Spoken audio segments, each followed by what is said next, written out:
Tá entrando. Foi. Foi? Boa tarde, pessoal. Estou aqui com uma convidada mais do que especial, uma amiga que dispensa apresentações, mas eu faço questão sempre.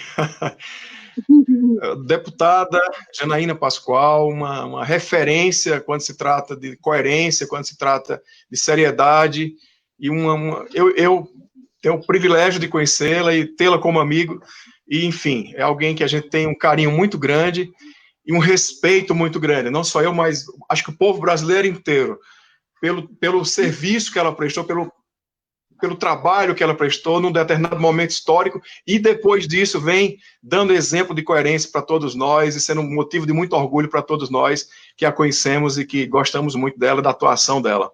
Janaína Pascoal, deputada, guerreira, a mulher que simbolizou há alguns anos atrás o combate à corrupção e que ajudou a passar esse país a limpo, né, através do episódio do impeachment da Dilma Rousseff, enfim. Não tem como não citar, né, Janaína? Eu sei que você já fez tantas outras coisas, mas essa é uma referência que a gente tem que trazer. E é um prazer tê-la aqui conosco, a nossa amiga, a nossa guerreira, a nossa deputada. E a bola está com você. Boa tarde, Janaína. Obrigada, Marcos, pelo convite. Obrigada também por, na época da campanha, ter me recepcionado aí em Jundiaí. Quantas não foram as lives que a gente fez em 2018, não é isso? E eu fico muito feliz que você tenha abraçado esse desafio de enfrentar uma campanha majoritária, né, poder executivo. Não é fácil a campanha, não é fácil também depois de eleito. Quero aqui já registrar os meus votos para que você seja eleito. Sou testemunha aí da sua luta, né, do seu trabalho, junto com o Major Olímpio também, desde 2018, agiu. Então, assim, fico muito feliz que você esteja nessa nova batalha e torço muito para que seja vencedor, né, para que seja vencedor, para poder tornar Jundiaí, que já é uma grande cidade, ainda melhor. Então, eu queria, muito embora seja eu a convidada, eu queria inverter um pouco aqui os papéis para te entrevistar. Janaína, aqui você que manda, você é uma amiga querida, é uma pessoa, enfim, maravilhosa. Certamente, vamos inverter sim. Então, eu queria saber um pouquinho, né, o que você tem como carro-chefe em termos de propostas, se você, sendo eleito, né, o que você gostaria que fosse o marco da sua gestão? O marco da gestão de Marcos, qual seria? É isso aí.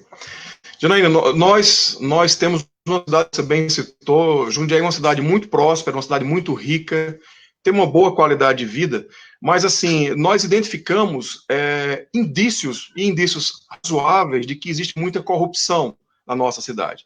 Então, uma das nossas principais bandeiras, se não a principal bandeira, vai ser exatamente essa: fazer, na Prefeitura de Jundiaí, garantir que o dinheiro do povo, que Jundiaí paga, o dinheiro dos impostos, que, aliás, são muito altos, que o povo de Jundiaí, o dinheiro dele seja aplicado, de fato, onde é necessário, em serviços públicos de qualidade, e que não seja desviado ou desperdiçado. Então, assim, na nossa expertise de tantos anos de auditor fiscal, nós sentimos o faro de que existem coisas que não estão certas, e vamos atuar fortemente em cima disso. Uma das nossas principais medidas, caso sejamos eleitos, caso o povo generoso de Jundiaí nos escolha como prefeito, e caso Deus assim o decida, será exatamente fazer uma revisão das contas públicas de nossa cidade, e uma revisão dos contratos públicos. Nós entendemos que eles precisam ser aperfeiçoados, e entendemos que é possível que existam alguns gargalos que precisariam ser resolvidos. E é exatamente isso que nós vamos fazer no primeiro momento. E a partir daí, sabendo como estão as finanças, como estão efetivamente, de fato, as finanças de Jundiaí, traçar um plano para que nossa cidade tenha ainda melhores serviços na saúde, na educação, na segurança, e que o nosso povo tenha maior prosperidade e maior qualidade de vida. Então, em linhas muito gerais, vou fazer em Jundiaí aquilo que a gente já vem fazendo aí pelo Brasil, que é fazer esse combate intransigente à corrupção. Inclusive, a gente até brinca, o mote da nossa campanha é: vamos trazer a Lava Jato para Jundiaí, porque está na hora de nós que combatemos ela no plano federal, está na hora de trazer esse combate à corrupção para os nossos municípios, para os nossos estados, e em Jundiaí eu serei o representante, eu sou a pessoa que tenho essa vontade de fazer esse combate efetivo, trazer a Lava Jato para Jundiaí. Que bom, que bom. Eu acho que a luta contra a corrupção, ela tem que ser efetivamente, né, uma meta, uma constante, porque infelizmente o país ainda é muito corrupto. Esse sistema, né, com o qual o povo já se habituou, ele tomou conta dos muitos poderes e também do setor privado. Né? Eu não tenho muito esse fetiche de que tudo que é privado é limpo e o que é público não. Então, nós temos mesmo que cultivar esses valores. Mas, ao lado, né, dessa grande pauta, também é importante pensar, vamos dizer assim, eu vou fazer aqui uma comparação que nem sempre as pessoas se sentem, vamos dizer assim, elogiadas, mas eu entendo que é uma forma de elogio, né? Eu vejo o prefeito, a prefeita, como um síndico de prédio, entendeu? Aquela pessoa que vai cuidar para aquela pequena comunidade, a depender, né, para aquela comunidade ter tudo muito organizado, entendeu? Então, assim, o cargo de prefeito, ele é um cargo diferente, a meu ver. Né? Tanto é que eu conversei com muitos pré-candidatos, mesmo aqui na capital ou em outras cidades, para avaliar até que ponto aquele candidato tem ou não tem perfil para prefeito. Então, é necessário o cidadão gostar, né, das macropautas, mas também das micropautas. Saneamento básico, trânsito, coleta do lixo, né, a saúde, a educação. Então, assim, aquele que se candidata a prefeito tem que ter, né, o pé muito no chão para entender que é um cargo diferente, por exemplo, do próprio legislativo. Muito embora eu, na Assembleia, tenha tentado ter o pé no chão, sabe, para essas necessidades da população, que era algo assim que eu não tinha com tanta, eu não tinha tanta percepção antes de assumir o mandato. Mas, por exemplo, na minha campanha deputada, conforme eu ia visitando os vários locais, inclusive ao seu lado aí em Jundiaí, as pessoas reclamavam muito de saúde, né? As pessoas reclamavam muito. Eu entrei na campanha pensando na educação e na segurança pública, e o que eu encontrei foram pessoas pedindo melhoras na saúde. Eu queria saber aí de você, de Jundiaí, os teus eleitores ou os munícipes, quando você sai às ruas, né, para dialogar, para ouvir, o que é que eles pedem mais? Que tipo, qual é a área que Jundiaí roga que melhore, assim, qual é o topo das reclamações em Jundiaí? Qual é o tema? Eu vou te dar só um panorama do que é a nossa cidade. Jundiaí é uma cidade de 420 mil habitantes e temos um orçamento na prefeitura de 2 bilhões e 600 milhões, ou seja, é uma cidade muito rica, com um orçamento robusto, quase igual a de alguns estados brasileiros. Então, assim, é uma cidade que por si só ela já consegue fazer muito e ela pode fazer muito mais se houver uma profissionalização, se houver de fato uma administração focada não na política, mas sim focada na administração mesmo, no dia a dia, como você bem falou, naqueles temas que são mais caros à população. Esse tema da saúde, certamente, campeões de audiência, né, as pessoas têm um alto grau de preocupação com isso, e a razão é muito simples. Nós temos a nossa cidade, algumas estruturas de saúde, mas temos a média e alta complexidade, ela é muito afunilada numa única entidade, que é o Hospital São Vicente. E tudo converge para esse hospital, a média e alta complexidade. O que acontece? Com o tempo, apesar dos grandes profissionais e dos esforços desses profissionais, nós temos lá uma situação complicada. Então, temos, por exemplo, em nossa cidade, especificamente em relação à saúde, nós temos um prazo, uma fila de espera de 6 meses a 1 ano para uma consulta com especialistas médicos.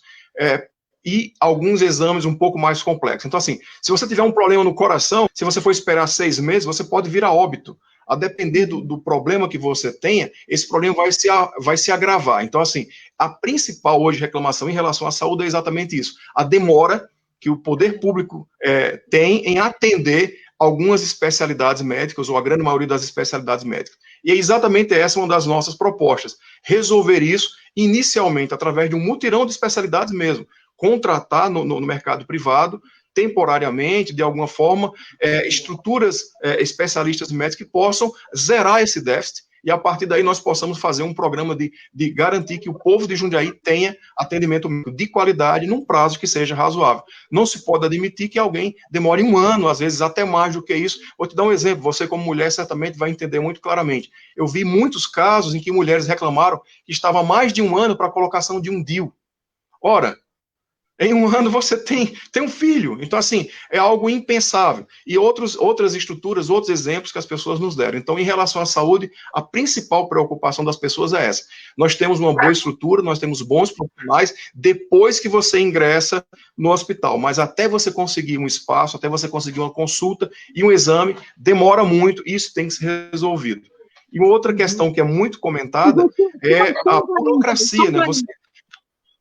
Você acha que tem como solucionar isso na esfera local?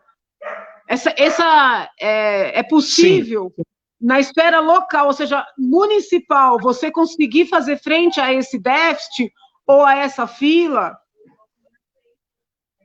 Sim.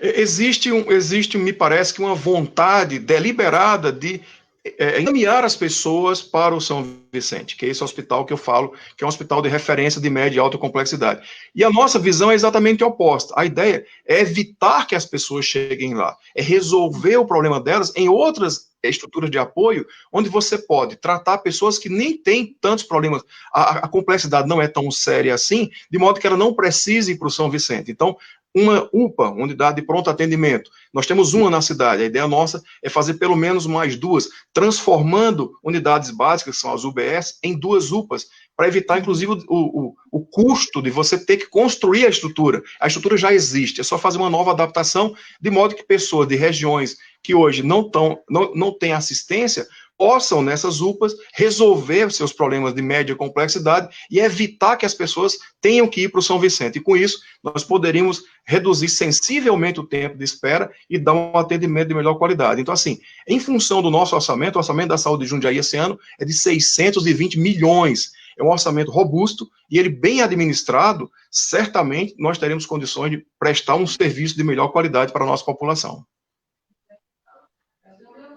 Naturalmente que o apoio dos nossos parlamentares em algumas entidades, que inclusive temos na cidade, será muito bem-vindo. Certamente, no final, conversar com você para a gente conseguir emendas para algumas entidades nossas, e também, claro, parcerias com o governo do estado e com o governo federal, talvez até na implantação de uma unidade hospitalar em nossa cidade, que nós poderemos vir a utilizar. Mas, em princípio, eu diria, sim, com os nós teremos à nossa posição resolver grande parte dos problemas. Agora, com o apoio do governo estadual e, eventualmente, até do governo federal, certamente essa missão será muito mais fácil.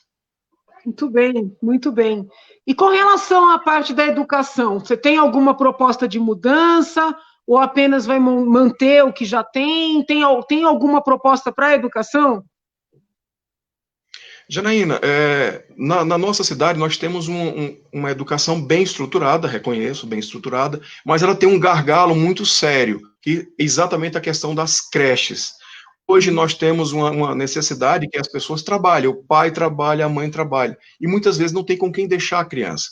E essa é uma função que eu entendo que a prefeitura deve dar esse suporte, com qualidade, para que a criança tenha condições, inclusive, de aprender, não apenas ficar no local, mas ter um aprendizado e ter formação nos primeiros anos. Eu acho isso muito importante. Então, hoje, o nosso gargalo, para você ter uma ideia, nós temos um déficit, dito pela própria imprensa da cidade, de 2.500 vagas em. Então, assim, é um gargalo muito sério que nós teremos que enfrentar, até porque, no próximo ano, eu vejo que o desemprego será a marca, talvez a maior dificuldade que eu e os demais prefeitos eleitos teremos que enfrentar, se essa for naturalmente a vontade de Deus e do povo de Jundiaí. Mas eu entendo dessa forma, que a utilização de creches pela prefeitura, assumir esse compromisso de garantir que o pai e a mãe possam trabalhar, possam produzir e possam trazer renda, inclusive para o próprio município, isso tem que ser feito. E é algo que nós faremos Não é possível, em função da pandemia, muitas pessoas,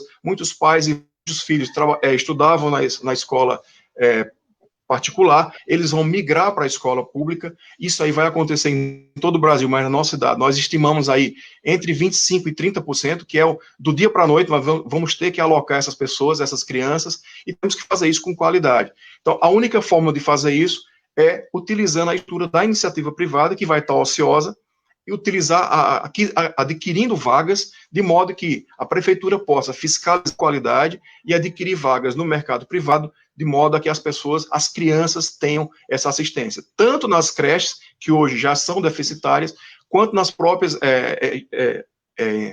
educações básicas, escolas básicas, onde certamente está um grande fluxo de pessoas, crianças, com necessidade de vaga. A sua ideia seria adquirir essas vagas ou fornecer vouchers para as famílias? A sua ideia seria qual, assim? Hoje... Estou te perguntando, porque eu apresentei... Hoje nós precisamos... Eu apresentei aqui na Assembleia um PL, e até está com um parecer contrário no CCJ, porque o PL que eu apresentei foi para possibilitar, no caso no âmbito estadual, que o governo forneça vouchers para as famílias, mas não de uma maneira a substituir a escola pública, não é isso. Mas, por exemplo, para aquelas famílias que moram em localidades longínquas, que a criança tem que ficar 2 horas, por exemplo, para ir, para voltar da escola, muitas vezes as crianças se deslocam a pé, né, correndo risco, ou mesmo locais que têm um grupo de crianças e que eles pedem para construir uma escola, e muitas vezes o investimento para construir uma escola pública e manter a escola pública é muito maior, já visto o número de crianças, do que aquele para disponibilizar, por exemplo, vouchers para estudar em escolas particulares que sejam mais próximas. Então, eu queria só entender, a sua ideia é que você negocie diretamente, você, digo, prefeito, né? Negocie diretamente com essas escolas que ficaram ociosas, ou dê o tal do voucher para as famílias fazerem a escolha, assim, elas próprias, entendeu? Qual que é a sua ideia de modelo, assim?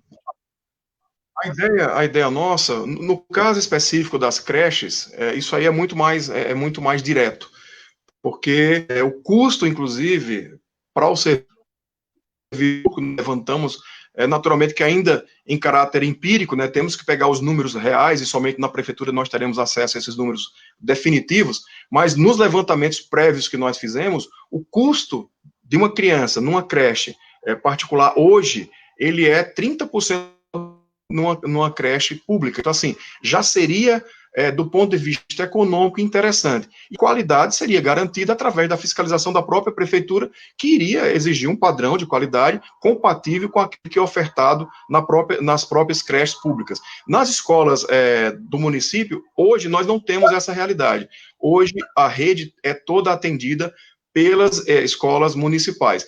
A nossa impressão é que como digamos assim, esse deslocamento das escolas particulares para as escolas públicas, em razão da perda de emprego dos pais, nós teremos que dar uma resposta muito rápida e imediata, porque a criança não tem jeito, ela tem que ir para a escola, ela precisa de vaga. E me passa, eu já conversei com algumas proprietários de escolas, eles têm interesse em disponibilizar para o poder público, naturalmente através de uma negociação em termos de valores, quais os valores que seriam compatíveis, e aí a ideia nossa é fazer essa negociação, a prefeitura fazer a negociação, convidando aquelas entidades, aquelas escolas que queiram disponibilizar um percentual de suas vagas para o poder público, para que nós possamos alocar as nossas crianças lá. Mas, em princípio, esse foco será muito maior nas nossas creches, porque a demanda hoje, a fila hoje, volto a repetir, já é de 2.500 vagas. Então, já é uma realidade, já é um problema concreto. Em relação às demais escolas, as EMEBs, nós teremos ainda que avaliar qual será o número, eu estimo na faixa de 25% a 30%. Então, em princípio, seria isso. Fazer meio que um convite para que aquelas entidades venham, definir um preço que seja justo para aquela entidade e que não sejam para os cofres públicos, de modo que nós possamos atender com qualidade e com presteza as nossas. Muito bem. Um pouco na mesma linha do que você propôs. Com uma pequena variação. Vamos ver se o projeto anda, porque o parecer foi negativo na CCJ, o colega que ofertou o parecer, ele entende que é prerrogativa do Poder Executivo esse tipo de propositura. Eu concordaria com ele se fosse uma propositura substitutiva do modelo, entendeu? Mas não é. Na verdade, eu estou buscando uma alternativa para situações muito pontuais. Então, eu não vejo que seja inconstitucional, mas o colega entendeu que sim. Agora, estou esperando marcar o PL entrar em pauta para eu tentar defender na plenária a constitucionalidade da proposta. Né? E aí vamos ver o que a maioria decide. Vamos ver o que a maioria decide. E pode ter certeza que essa realidade, eu estou falando de Jundiaí, mas essa é uma realidade que vai ser no estado de São Paulo inteiro. Muitas pessoas que perderam seus empregos, seus filhos estavam na iniciativa privada, vão migrar para as estruturas públicas municipais, e é importante até que o governo do estado tenha esse olhar, não somente no caso, como você, em casos pontuais, mas eventualmente até como um momento de transição em que as prefeituras vão estar muito dedadas. O orçamento vai ser menor em função da crise econômica.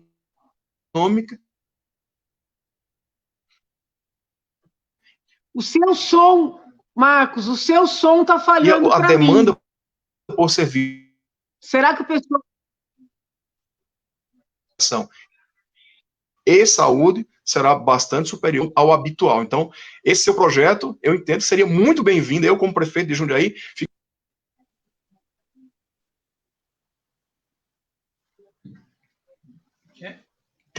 Você está me ouvindo? Então, eu estou ouvindo, mas tem hora que corta. Você está me ouvindo? Caiu, não. Sim, estou ouvindo. Então tudo bem. Estou lhe ouvindo perfeitamente. Precisa ver se alguém acessa para ver se está te ouvindo bem, porque tem hora que a tua fala corta, entendeu? Tá ok. Acabei de confirmar, o pessoal tá nos ouvindo com perfeição. Ok. Às vezes dá uma tremidinha, mas enfim, tá para ouvir. Perfeito. E Marcos, como é que é a situação de saneamento aí em Jundiaí?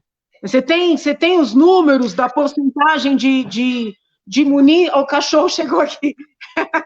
De munícipes. Eu não posso impedir os animais de se manifestarem. Até agora eles estavam só latindo, mas agora eles decidiram participar da live. Depois eu pergunto das suas propostas para os cachorros. Mas... Opa, já vou emendar essa, vou aproveitar, deixa já após o saneamento que vou falar sobre isso. Janaína, nós temos em nossa cidade uma empresa chamada DAI, que é uma empresa... A propaganda oficial fala que ela é superior a 95%. Em alguns casos, chegou-se a falar até em 99%, mas nós estamos percebendo. Eu, inclusive, tive a possibilidade, e, aliás, a nossa campanha é muito focada em visitar as pessoas nos bairros onde elas moram, conhecendo a realidade dela e sabendo o que ela, de fato, precisa. E, visitando essas pessoas, nós conhecemos muitas comunidades, muitos bairros, onde não tem saneamento básico, onde não tem esgoto, onde não tem as mínimas condições. E um dos casos emblemáticos desse é um bairro chamado Tijuco Preto. Existem outros na cidade, mas é um bairro muito icônico pelo seguinte, ele tem uma rua central que liga a cidade a um presídio. E passa nessa rua, que não é asfaltada, mas a rua asfaltada vai até o presídio. E por baixo dessa rua passa uma tubulação de água potável. Mas, quer dizer, a água não chega nas casas, não chega nas ruas do bairro. Então, é uma excrescência você ter ali uma tubulação que seria muito fácil e muito barato você fazer essa distribuição de água potável, que, aliás, é um direito, eu diria, até constitucional, porque isso representa vida, isso representa uma série de problemas de saúde, e nós não temos por falta de vontade política, porque é uma comunidade um pouco mais isolada, não é tão... Mas, enfim, nós identificamos várias comunidades, e essa do Tijuco Preto foi a que me chamou mais a atenção. E, inclusive, me comprometi, olha, vai ser uma das principais prioridades garantir que vocês tenham água de qualidade e tenham saneamento básico, porque uma cidade como a nossa, contextualizando de novo, Jundiaí é a 7ª cidade mais rica do estado de São Paulo, e a 17ª, olha que número emblemático, a 17ª cidade mais rica do país. É inadmissível que nós tenhamos, nessa estrutura econômica, nessa pujança econômica, que nós tenhamos um bairro que não tenha saneamento, que não tenha água encanada. Então, será certamente uma das nossas prioridades resolver esses locais onde ainda não se chegou ao percentual ideal. Tem a sua dignidade. Agora eu quero aproveitar e falar um pouquinho sobre os pets. Quando você fala em 95%, você está se referindo à distribuição de água ou ao tratamento do esgoto? Porque normalmente são percentuais diferentes, né? Entendeu? Esses 95%, 98%, a depender. Você está falando de distribuição de água ou de tratamento de esgoto? Você sabe dizer? No caso de Jundiaí, os números oficiais falam que são exatamente as duas situações, tanto a distribuição de água potável quanto a coleta de esgoto. E essa é uma questão que nos preocupa muito. Como eu falei, nós temos o DAI, né, que é uma empresa nossa, jundiaiense, e essa é uma empresa de grande tradição, de grande qualidade, com técnicos muito bons, mas tem uma gestão que, inclusive, o Ministério Público está questionando a gestão dela, porque ela é uma empresa, uma sociedade anônima, e não poderia ter à sua frente pessoas ligadas à prefeitura. E nós temos hoje 4 secretários de Estado no Conselho de Administração do DAI. E essas pessoas é que definem a política da empresa. Aliás, a própria lei veda e o Ministério Público ofereceu uma denúncia para que fossem removidas essas pessoas. Infelizmente, o Judiciário ainda está analisando e não chegou-se ainda a uma conclusão. Mas qual a ideia? A ideia é que o DAI, hoje, presta um grande serviço, mas ele cobra, o custo é muito alto por uma série de distorções. Vou dar um exemplo. A nossa empresa de água e esgoto constrói parques. O famoso parque da cidade é um parque gigante da nossa cidade, foi construído pelo DAI, e a manutenção desse parque é do DAI. E ao lado desse parque, que já era um parque muito grande, exatamente ao lado, está sendo construído um parque, é o Parque da Criança, num custo aí de quase 50 milhões. Então, por conta disso, a nossa água, que reputo, de grande qualidade, mas ela é muito cara, e ela acaba por inviabilizar, inclusive, algumas atividades econômicas e também por impactar os custos de nossas famílias. Então, certamente é algo que nós teremos muita atenção e fazer com que o DAI volte à sua finalidade pré-ciclo, que é levar água com qualidade e num preço justo para todos os jundiaienses. E no caso, eles fazem adubo do esgoto ou eles simplesmente mandam para o aterro? Nós temos um aterro na cidade, muito grande, e uma parte desse esgoto ele é tratado, né, através de composições químicas. A parte, como direi, os resíduos sólidos são descartados no aterro e existe um tratamento para os resíduos líquidos, enfim, esgoto doméstico, que é feito de outra forma, numa empresa especializada. Mas o custo é muito elevado, e nós temos que entender se esse custo é isso tudo mesmo. É mais uma questão que nós vamos nos debruçar, porque eu entendo que o custo, tanto da água quanto do esgoto, está muito acima do que seria razoável. É um contrato que eu vou examinar com lupa. Agora fala dos pets.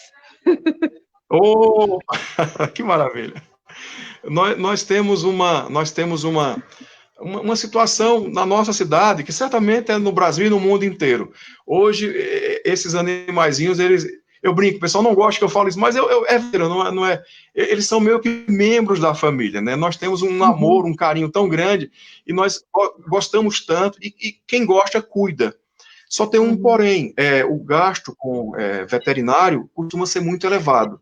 E pessoas de baixa renda muitas vezes não têm condições, querem ter um animal, ou às vezes até têm, mas não têm condições de dar um tratamento, e às vezes acaba abandonando, o que gera todo um problema para a cidade, e também um problema para o animal e para as próprias pessoas, que cortam um vínculo até. Então, assim, uma das nossas principais propostas nessa área é a criação de um hospital veterinário público, exatamente para dar assistência a essas pessoas todas que querem ter um animalzinho e que não conseguem arcar com os custos da própria saúde animal. Então, é algo que nós vamos fazer, é um projeto que eu tenho muito carinho e certamente é algo que nós vamos fazer logo no início do governo, apesar das restrições orçamentárias que não serão fáceis. O que eu acho é que talvez as consultas básicas não sejam tão problemáticas, mas as cirurgias, quando são necessárias, elas são quase que impeditivas. Né? Eu acompanhei uma situação essa semana de um cachorrinho próximo e a família levou o cachorrinho para operar. Eu acho que nem cirurgia de adulto, né, de adulto, de pessoas, né, de seres humanos, seria assim tão cara, entendeu? Absolutamente inviável, né? Uma família, e nem estou falando de famílias carentes, mesmo a classe média, é impossível, entendeu? E aí aqui na capital você tem algumas universidades que têm hospitais escola, né, de veterinária, mas assim, se você conseguir algum tipo de alternativa para cirurgia, sabe, para tratamentos mais invasivos, exames, eu acredito que ajudaria bastante, mesmo que não conseguisse dar as consultas básicas, mas as cirurgias são impeditivas, né? São preços impeditivos mesmo. Então, é uma boa proposta. E eu acho que é uma proposta que tem a ver com os nossos tempos, entendeu? Não adianta... Nós já temos... não tem cabimento. Tem a ver com os nossos tempos, não tem jeito. Parou aqui para mim. Parou para você? Nossa, Ana, tá chegando muito tarde aqui.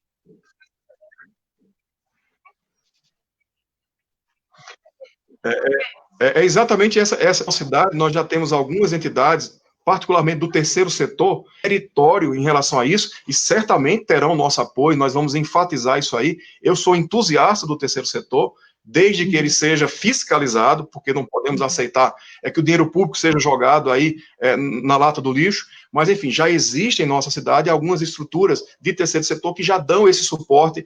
Mas aí que está, como bem você falou, a partir do momento em que exige uma intervenção cirúrgica, os custos se tornam proibitivos, e é necessário que nós tenhamos uma estrutura de apoio pública. Esse hospital seria exatamente nessa linha, de garantir essa segunda parte, né? Garantir que as pessoas tenham condições de manter os seus animais e tratamento a eles. Inclusive, é importante deixar isso muito claro, as pessoas, não, mas será que isso vai ser tão caro assim? Eu vou dar um exemplo muito básico, a questão da castração. Eu conversei com alguns veterinários e é um problema a castração. Para algumas pessoas, aqui na cidade, existem algumas estruturas que cobram R$70 para uma castração de animal. Ora, para a classe média, R$70 não é um valor assim tão expressivo. Mas para quem tem um salário baixo, já tem um impacto. Só que, normalmente, quem tem um animalzinho não tem só um. Algumas pessoas têm 2, têm 3, e eu conheci um caso de uma senhora que ela disse, olha, eu tenho 6 animais. Então, assim, vai quase R$500 se ela quiser fazer a castração, e ela precisa, senão, de tempos em tempos, ela vai aumentar o número de residência. Então, assim, é algo que, no poder público, uma castração sairia muito barato mesmo, mas para o cidadão comum, acaba sendo proibitivo se ele tiver mais de um animalzinho, se ele tiver mais de enfim, se tiver uma estrutura um pouco maior em termos de acolhimento à causa animal. E algo que nós temos muito carinho. Eu, enfim, sou entusiasta do tema, temos alguns candidatos nossos, vereadores, que são entusiastas, então, certamente esse é um projeto que vai avançar, assim, num ritmo frenético. Que bom, que bom. E eu tenho conversado com vários candidatos aqui na capital, porque, por ser da capital, eu acabo me envolvendo um pouco mais com a campanha daqui. E eu insisto com os colegas, né, que eu entendo que é meio que um direito do munícipe ter alguma noção de quem vai compor a equipe daquele que se apresenta ou daquela que se apresenta como futuro gestor aí da cidade. Você já tem algum nome definido para as várias pastas? Já sabe adiantar um pouquinho quem é que vai compor a sua equipe? Ou pelo menos dar uma dica? Como é que está isso aí? Veja bem, nós temos várias pastas, mas uma pasta eu fiz questão de anunciar com antecedência, porque está se tornando, de fato, um problema muito sério na nossa cidade, que é a questão da segurança pública.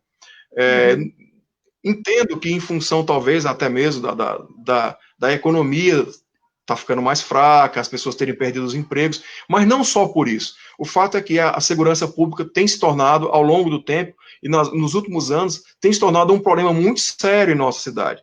E por isso eu fiz questão de, há semanas, anunciar quem será o meu secretário de segurança pública, caso, volto a repetir, o povo de Jundiaí entenda que eu seja o seu prefeito. Nós viremos convidar, já convidamos e ele já aceitou, em sendo eleito prefeito, secretário de Segurança Pública, será o tenente-coronel Yasui, que é uma pessoa maravilhosa, integrante das forças do Estado de São Paulo, e que comandava o 49º Batalhão da cidade, e é uma pessoa que tem uma característica muito interessante. Ele tem uma conexão muito grande com a comunidade, ele é entusiasta da relação entre as pessoas e a polícia. Ele tem sempre a filosofia de quebrar essas barreiras, de modo que as pessoas, o cidadão confie na polícia e a partir daí ela possa ter uma melhor qualidade no serviço. Então, o comandante Tenente-Coronel Yasui será o nosso secretário de Segurança Pública. Os demais nomes, nas próximas lives, eu vou anunciar. Você tá fazendo segredo? Não vale. Temos que fazer um suspense, temos que fazer um suspense. Ao menos mas saúde, esse é um grande nome. Né? Seria bom, porque aí a pessoa já vai sentindo mais ou menos qual que vai ser sua linha, o envolvimento, né, da equipe. É importante, aos pouquinhos, já ir divulgando para a população se sentir mais segura. Eu vou dar algumas características de quem você falou de saúde e de educação. Saúde certamente será um jundiaiense nato, e eu defendo a especialização. Ora, se eu vou colocar na saúde, eu vou ter que colocar um especialista e não um político. Nós não iremos colocar políticos no nosso governo, e sim pessoas técnicas. Então, na saúde, teremos um técnico nascido, criado em Jundiaí, e alguém que provavelmente sairá de uma estrutura que nós temos aqui, que é a Unimed, alguém que é um dos diretores da Unimed, mas alguém com uma larga experiência, um médico, e certamente, não vou dar mais detalhes, senão as pessoas vão ver de quem eu estou falando, mas enfim, é alguém com muita competência, muita seriedade, e jundiaiense nato, e certamente vai fazer um grande trabalho. Há quanto tempo você está na cidade? Há quanto tempo você está na cidade, Marcos? Então, eu já estou aqui há mais de anos.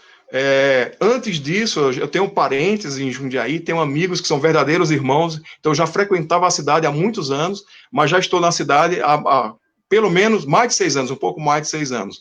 E aqui trouxe a minha família, minha esposa trabalha em Jundiaí, ela é auditora fiscal também, a minha filha mora aqui, então eu quero que essa cidade seja, olha a ambição que eu tenho, eu quero que seja a melhor cidade do Brasil, e nós temos tudo para isso, nós temos um povo maravilhoso, acolhedor, nós temos uma estrutura econômica que possibilita isso, e temos tudo para fazer Jundiaí ser a melhor cidade do Brasil. Muito bem. Não é um desafio pequeno. E você, é claro que a gente não gosta de fazer live para falar mal dos outros, né? Eu, pelo menos, não gosto. Eu acho sempre interessante mostrar os pontos positivos, né? O que a gente tem a oferecer. Mas se você tivesse que apontar, vamos dizer assim, uma crítica, o pior aspecto que você vê no atual governo em Jundiaí, o que você traria como principal problema? Janaína, essa é uma tarefa dificílima, porque são tantas as deficiências que nós identificamos na atual gestão que fica difícil pontuar uma. Mas eu diria que a minha principal preocupação, e é inclusive por isso que eu me lancei, é a questão do descuido com o dinheiro do povo.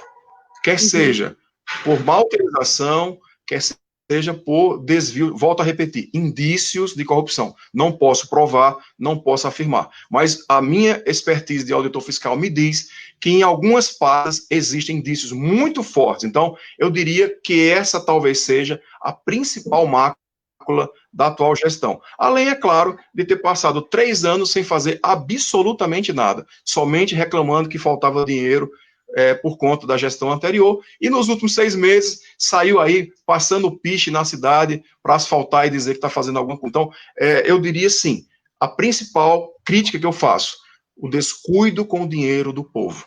Não se pode aceitar que numa cidade onde tantas pessoas pagam tanto imposto, esse imposto não seja utilizado de forma mais efetiva. Então, assim, o desperdício e, eventualmente, algum desvio, certamente, nós iremos atuar muito fortemente. E essa é a nossa principal crítica.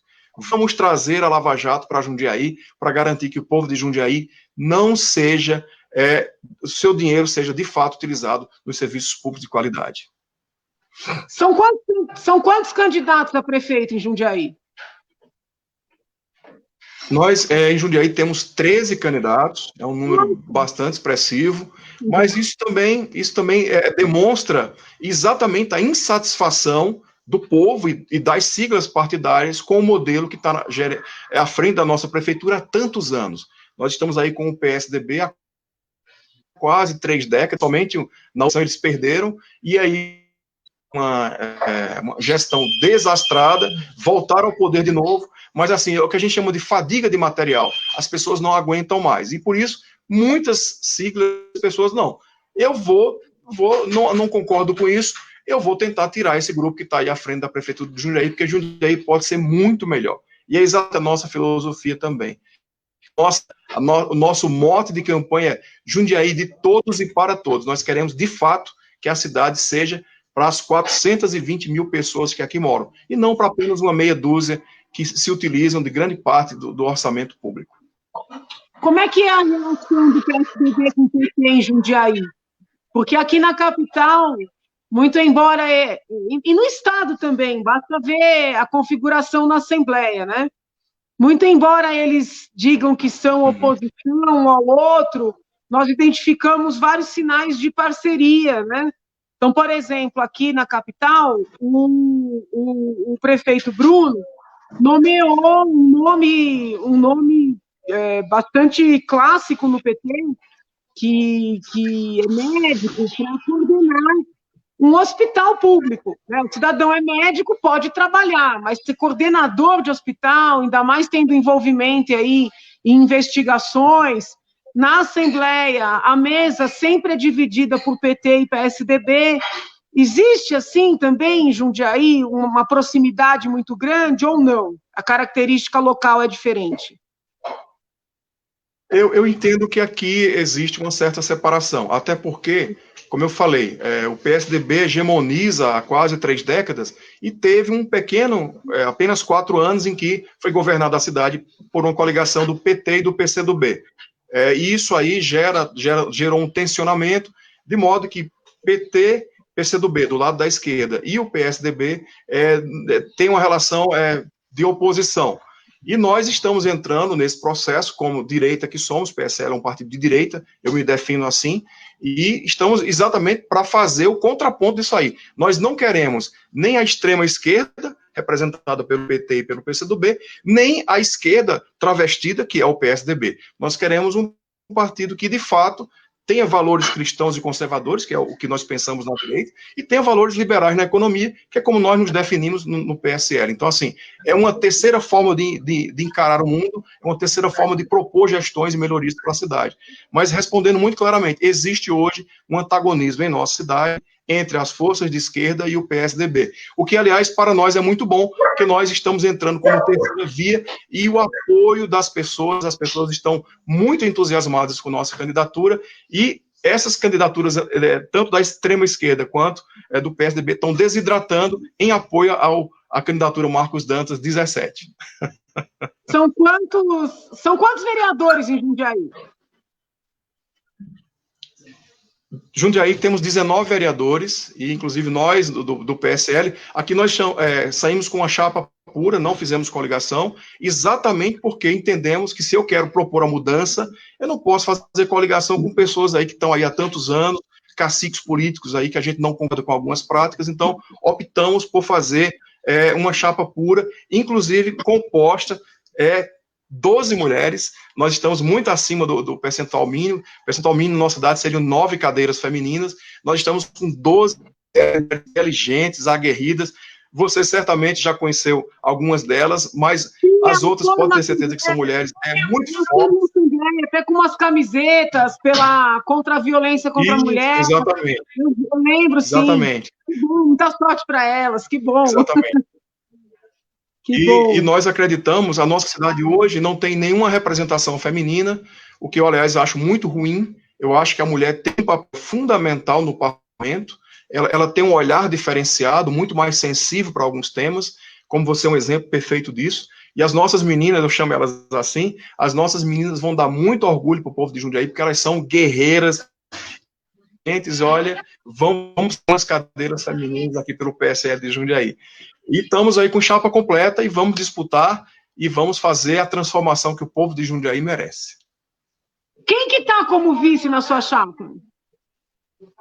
O nosso vice é um sargento da Polícia Militar, sargento Osmar Chile, ele já aposentado, né, mas enfim, tem uma larga experiência exatamente para reforçar essa questão da segurança pública. Nós optamos por trazê-lo exatamente para reforçar essa pauta, que é uma pauta que eu entendo que é muito importante, é um problema que nós teremos que resolver com o nosso vice e com o nosso secretário, que é o Tenente Coronel Iasui. E o sargento é de Jundiaí? Ele mora aqui já há muitos anos, acho que quase 2 décadas, ele mora em Jundiaí, mas ele trabalhava em São Paulo. Então, assim, a família dele mora aqui, a esposa trabalha em Jundiaí, também é da Polícia Militar, os filhos também são da Polícia Militar, trabalham na cidade, moram na cidade, com ele não nasceu na cidade, mas mora aqui, já tem uma conexão há décadas com Jundiaí. Você tem falado muito de problemas de violência. Quais são os piores? Quais são os principais problemas na área de segurança em Jundiaí? Janaína, nós temos alguns bairros que eles são um pouco mais afastados. Jundiaí é uma cidade espalhada. Então, eu vou dar o exemplo, algumas dessas estruturas são próximas de outras cidades e próximas de grandes rodovias. Então, o que acontece? O sujeito vem de outra cidade, rouba uma moto, furta uma moto, vem na nossa cidade, pratica um assalto e vai embora. E até agora, a forma como a atual gestão enfrentou esse problema foi utilizando câmeras de monitoramento. Eu entendo que a câmera ela é um instrumento importante para alguns crimes, por exemplo, furto de veículo. Mas no caso do assalto à mão armada, e no caso eventual de crimes até mais graves, ela não tem grande efetividade. Então, a nossa ideia é que nesses bairros mais afastados, eu vou citar 2, que é o Santa Gertrudes e o Vetor Oeste, alguns bairros do Vetor Oeste, que é uma região bastante populosa e um pouco afastada do centro da cidade, precisa ter bases de segurança pública, de modo que a presença ostensiva do policial, inclusive através de rondas no próprio bairro, possa dar, de fato, a segurança que o juniense precisa nesses extremos. E também, em relação a isso, a ideia nossa é fazer uma integração entre as diversas forças de segurança, particularmente a Polícia Militar e a Guarda Municipal. É muito boa, a nossa guarda já tá completando, ela é septuagenária, né? Já tem mais de 70 anos, presta bons e relevantes serviços a Jundiaí, mas eu entendo que essa integração das forças de segurança potencializa a ação e pode garantir maior segurança para o nosso povo. E um terceiro problema, que esse não dá para fugir, é a questão das pessoas que estão nas ruas em condição de vulnerabilidade, em condição de adicção por droga ou por álcool, e que praticam pequenos furtos, intimidações, sobretudo em pessoas idosas, em bairros como, por exemplo, a Ponte São João, é um bairro tradicional da cidade, que tem muitos idosos, e tem um contingente muito grande de adictos nas ruas, e essas pessoas dependentes químicos, de fato, causam uma sensação muito ruim. E a ideia nossa é fazer um trabalho que integre segurança pública, saúde e assistência social, de modo que nós possamos pegar essas pessoas, acolher essas pessoas, dar-lhes tratamento unitário e efetivo em clínicas de recuperação e em entidades que possam, de fato, fazer a diferença e fazer uma reinserção delas no mercado de trabalho e, a partir daí, dar mais segurança aos nossos cidadãos, sobretudo as pessoas mais idosas, né, que hoje se sentem muito inseguros por conta desses pequenos furtos, sobretudo na Ponte São João, que é um bairro icônico nosso. Uhum. Muito bem. Agora, saindo um pouco da política local, tem um tempo, eu sei que você é muito próximo ao Major Olímpio, né, até foi o Major Olímpio que te apresentou para mim, e tem um tempo ele gravou um áudio dizendo que estava muito infeliz na política, estava desgostoso, que tinha desistido de concorrer ao governo. Eu sei que ainda é cedo, mas você acreditou? Você acha que ele desistiu mesmo? Eu acho que o Major... Ele estava sentindo aquilo naquele momento, porque eu sei que ele não mente. Mas, assim, será que ele não vai mudar de ideia? Ele você sabe, você o conhece tanto quanto eu, até mais, ele é emotivo, ele tem aquela característica, aquele ímpeto, e é natural dele. Eu diria, olha, se você fosse italiano, não seria tão italiano. Mas, enfim, ele tem... E, de fato, as emoções, ele passou por um processo de desgaste muito grande, muitos por conta de ações que ele adotou, e isso, realmente, ele se sentiu muito... como direi, desanimado, é a palavra que eu vou usar. Mas eu diria que ainda falta muito tempo, e a política ela é muito dinâmica, e às vezes a tristeza de hoje se torna a energia de amanhã, e assim ainda é muito cedo para sabermos que futuro o Major vai traçar. Mas o governo do Estado sempre foi algo, ele nunca negou isso, ele disse, eu tenho intenção de me candidatar ao governo do Estado de São Paulo, e tendo o governo de São Paulo hoje, uma figura como Dória, que eu entendo ser talvez o pior gestor que nós já tivemos em terras paulistas, certamente o Major vai se sentir esperançoso e revigorado para substituí-lo, e certamente seria muito melhor do que nós temos hoje no governo de São Paulo. Que bom. Tem algum outro ponto que você quer... Não entendi. Não entendi o que você falou. Não aposentar, não. Eu acho que... Eu não creio que o Major vai aposentar, não. Outro dia eu falei para ele, eu não estou acreditando que isso aí é definitivo, não. Tem algum outro ponto que você gostaria de falar dos seus planos para a cidade? Porque, às vezes, assim, no horário político, a gente não tem oportunidade, um vídeo institucional também tem que ser muito quadradinho. Tem algum outro ponto que você gostaria de falar? Janaína, não tem como não falar de recuperação econômica. A nossa cidade, o prefeito atual, ele é muito aliado do Dória, e ele adotou a cartilha, mas assim, com requinte de crueldade, eu diria. Então, assim, o lockdown na nossa cidade, ele funcionou de forma muito, muito dura, inclusive com muitos contribuintes, muitos comerciantes que foram multados, que foram, eu diria, até gerou uma situação muito ruim.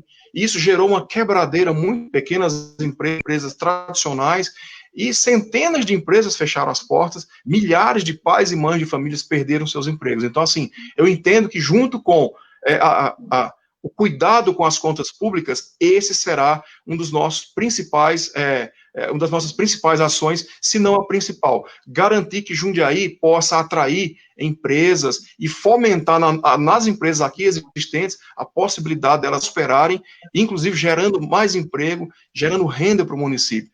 E a ideia nossa é fazer isso desburocratizando as estruturas da nossa prefeitura, que hoje são muito emperradas, garantindo que se possa, de fato, empreender em nossa cidade, que a nossa cidade acolha aqueles empresários que queiram vir para cá, riqueza, gerar emprego, e potencializar que os empresários que aqui estão tenham condições de prosperar, de gerar mais renda e gerar mais riqueza para o nosso povo. Será muito, muito, muito, muito importante que eu, como prefeito, e certamente outros prefeitos do Brasil inteiro vão fazer isso, tenha esse olhar para a economia, destravando aquelas amarras para que a iniciativa privada possa gerar condições de prosperidade, alavancar a economia e poder dar emprego para o nosso povo. Porque isso aí, certamente, na minha visão, será talvez o principal problema que nós iremos enfrentar.